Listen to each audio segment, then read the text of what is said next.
వాళ్ళ తాడో పేడో తేలిపోవాలి. అమ్మో, నా వల్ల కాదు.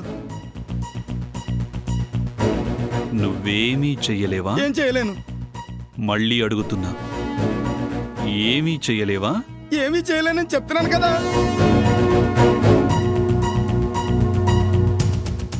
అయితే నేను చేస్తాను, చూస్తావా?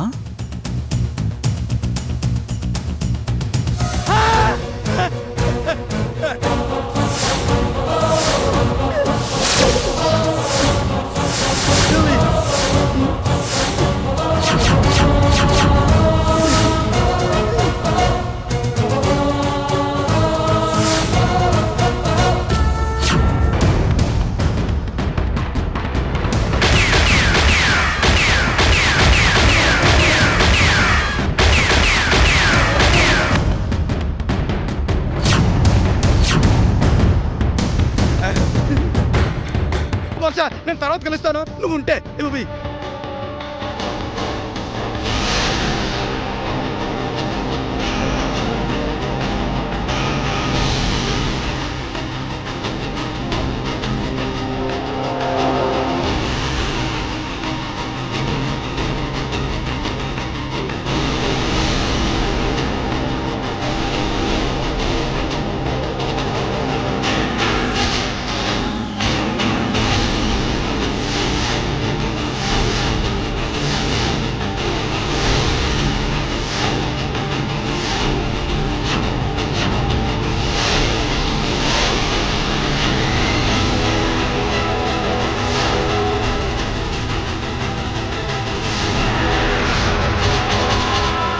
నా చెల్లి మెళ్ళో తాళి కట్టాలి.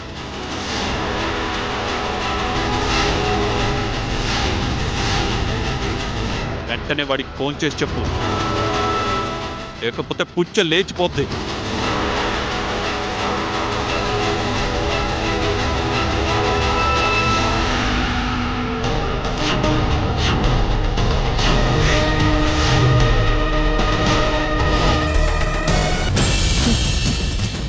నీకు బెదరదు ఈ వర్ష. నీకే కాదు, అసలు చావుకే బెదరదు.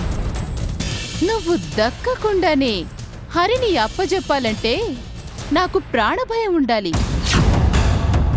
కానీ నాది ప్రాణభయం కాదు, నువ్వంటే ప్రాణం. నువ్వు దక్కవేమోనని భయం, అంతే. నువ్వే నాకు దొరకనప్పుడు నువ్వు కాల్చినా చంపినా పర్వాలేదు. ఈ దేహంతో నాకు పని లేదు. దమ్ముంటే కాల్చి చంపి హరిని తీసుకెళ్ళు. ప్రేముంటే తాళి కట్టి హరి చేత నీ చెల్లెలికి తాళి కట్టించు. అంతే తప్ప మరే విధంగానూ నన్ను లొంగ తీసుకోలేవా ఆదిత్య?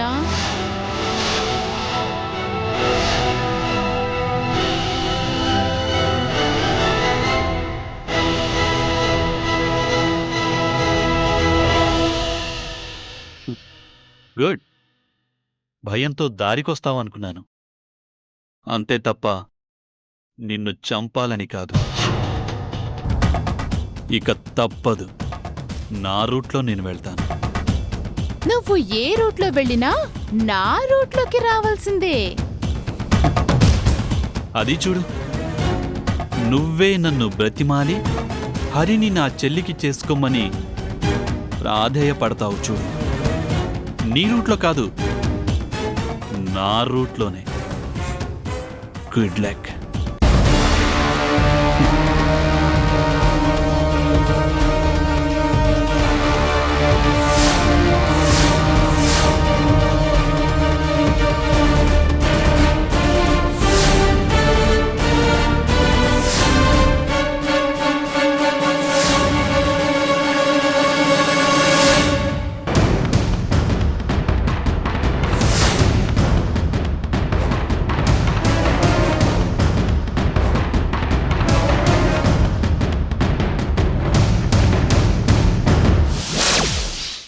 అబ్బాయే పుడతాడు, అచ్చం నాన్నలాగే ఉంటాడు. అబ్బాయే పుడతాడు వాడు నన్ను మించి పోతాడు. అబ్బాయే పుడతాడు అచ్చం నాన్నలాగే ఉంటా.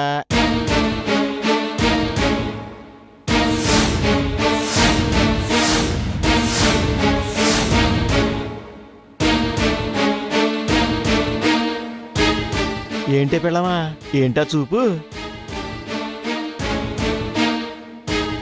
ఏంటే పిల్లమా, ఏంటా చూపు? నిన్నే. ఏంటది?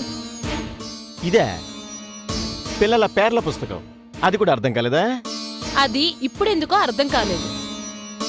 పిచ్చిదానా, ఆలు చూలు లేనివాడే కొడుకు పేరు పెట్టుకునే రోజులివి.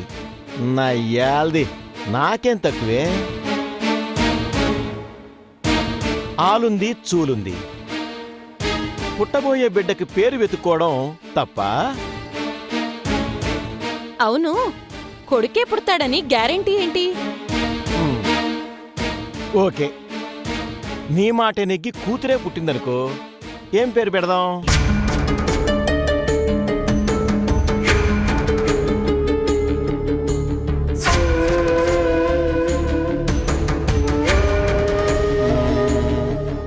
అనూహ్య అని పెడదాం. అంటే ఊహించనిది అని అర్థం. అదేం పేరు? అది మనం ఊహించకుండా జరిగిందిగా, అందుకే. ఇక కొడుకు పుడితే ఏం పేరు అనుకున్నానో తెలుసా? లక్కీ. లక్కీయా? మ్మ్. అదేం పేరు?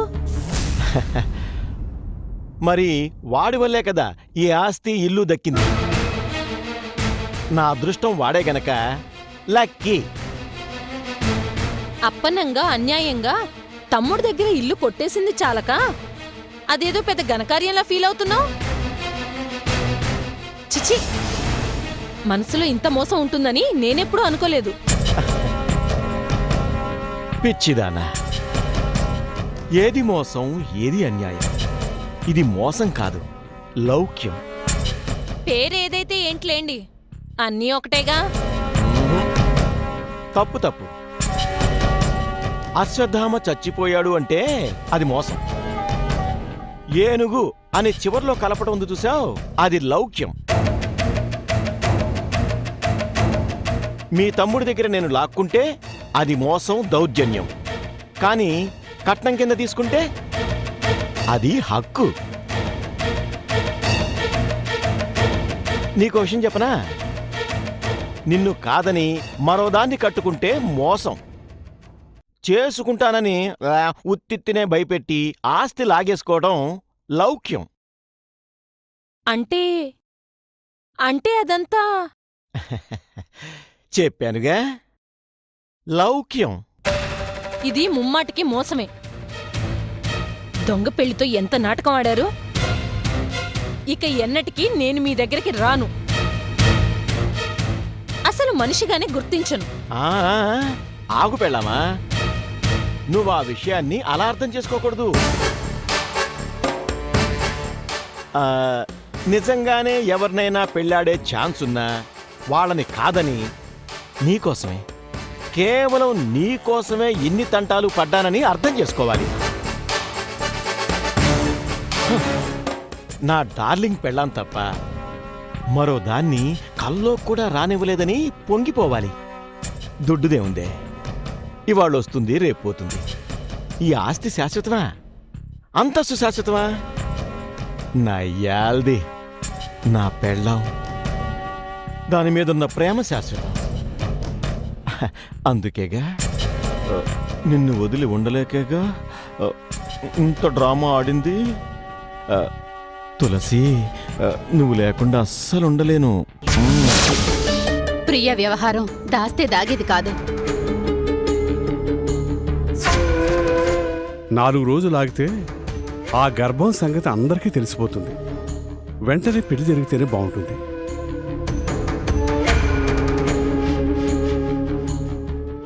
అమ్మా, నువ్వు కంగారు పడి ఎప్పుడు అదే విషయం ఆలోచిస్తే మాత్రం ప్రియ పెళ్లి వెంటనే జరిగిపోతుందా?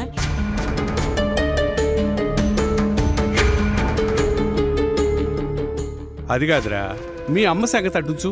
ఇలాంటి పరిస్థితుల్లో ఏ ఆడపిల్లున్నా అబ్బాయి ఒప్పుకోవడం ఆలస్యం, పెళ్లి చేసి ఏ ప్రాబ్లం రాకుండా గబగబా చక్కబెట్టేస్తారు. కానీ మన విషయం నాకైతే ఏమి తోచటం లేదురా.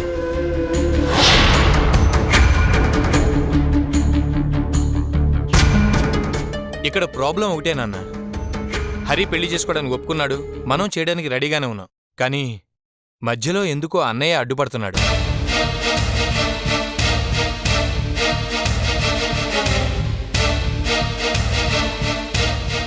ఆ హరి ఏమడిగాడో చెప్పడు, చెప్పకపోయినా పర్వాలేదు, కనీసం ఆ కోరికను తీరుస్తాడంటే అది లేదు.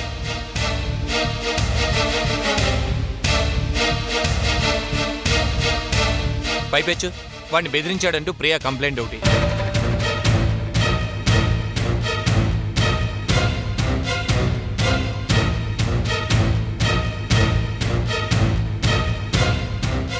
గట్టిగా అడిగితే మీకెందుకు, ప్రియా పెళ్లి ఖచ్చితంగా హరితోనే చేస్తాను అంటాడు.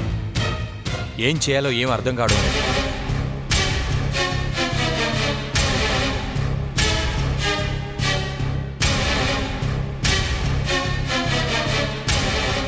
అసలు పెద్దాడు ఏం ఆలోచిస్తున్నాడంటావు? అది ఎవ్వరికీ చెప్పడమ్మా, వాడి గురించి మనకు తెలియదేముంది.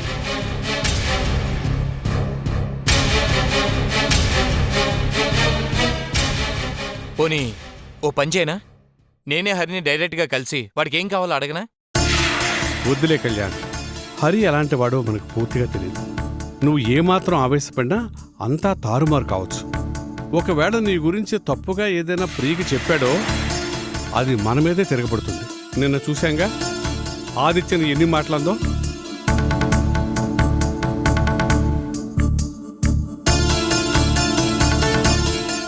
అది ఎందుకంత మొండిగా తయారైందో నాకు అంతు పట్టడం లేదు.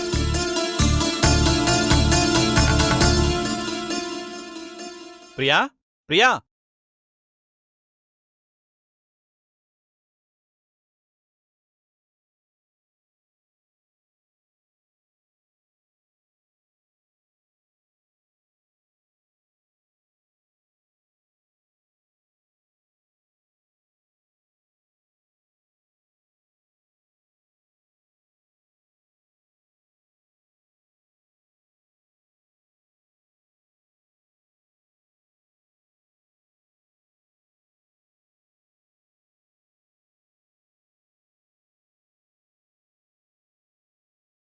ఏంటి అంత ఆశ్చర్యంగా చూస్తున్నావు?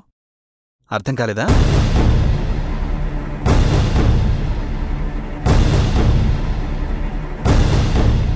హరితో నీ పెళ్లి ముహూర్తం పెట్టించడానికి పంతులుగారిని తీసుకొచ్చాను. హరితో నీ పెళ్లి ముహూర్తం పెట్టించడానికి పంతులుగారిని తీసుకొచ్చాను.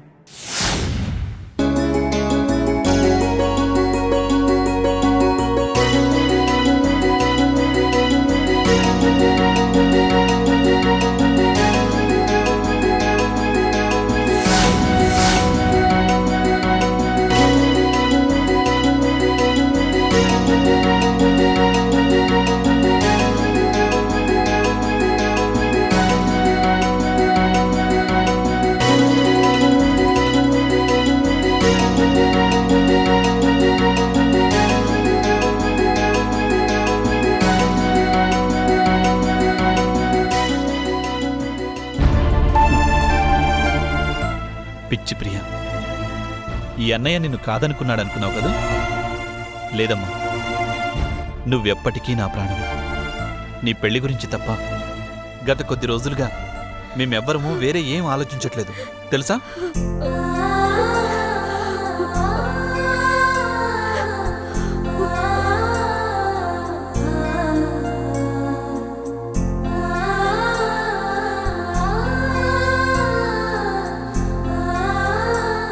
చచ్చా, తప్పు, అలా ఏడవకూడదు.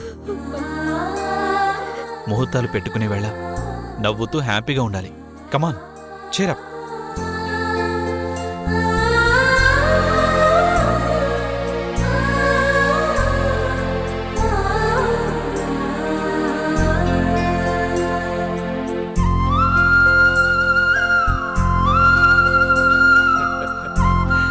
ప్రియా, ఇప్పుడు అన్నయ్య మీద నీ కోపం చల్లారిపోయినట్టేనా? సారీ రా అన్నయ్య. మన మధ్య సారీలేంటమ్మా, వదిలే.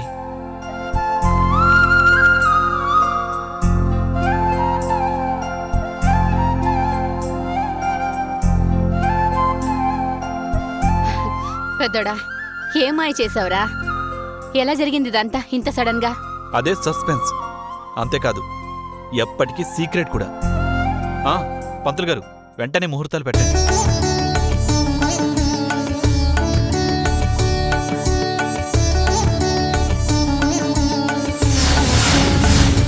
వీలైనంత దగ్గరలో మంచి ముహూర్తం చూడండి. అలాగే బాబు.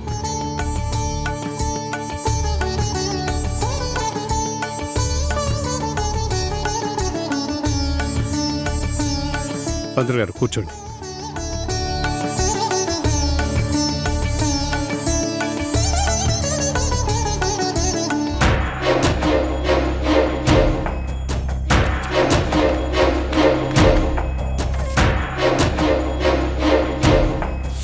వాట్? హరి పెళ్లి కొప్పుకున్నాడా? అవును వర్ష, నువ్వే కాదు నేను కూడా షాక్ అయ్యాను. నో, నేను నమ్మను. అలా జరగదు. నేను నమ్మకపోదును, కానీ ఆ విషయం చెప్పింది ఆదిత్య. హరి ఎగిరి గంతేసి ఒప్పుకున్నాడని, ముహూర్తాలు పెట్టిద్దామని పంతుల్ని కూడా డైరెక్ట్ గా వెంట పెట్టుకుని మరీ వచ్చాడు. డేట్ కూడా ఫిక్స్ చేసుకున్నారు. అబ్బో, ఇక ప్రియకైతే పట్ట పగ్గాలు లేవు.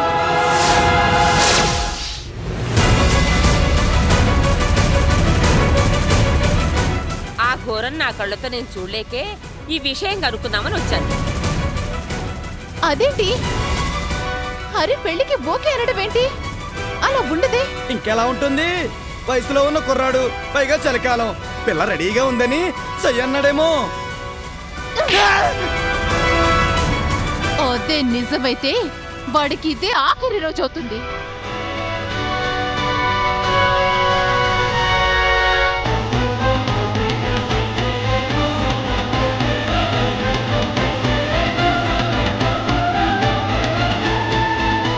హాయ్ వర్ష, ఏంటి సంగతులు? ఏయ్, అసలే నేను ఇక్కడ టెన్షన్ లో. వేయగలడా?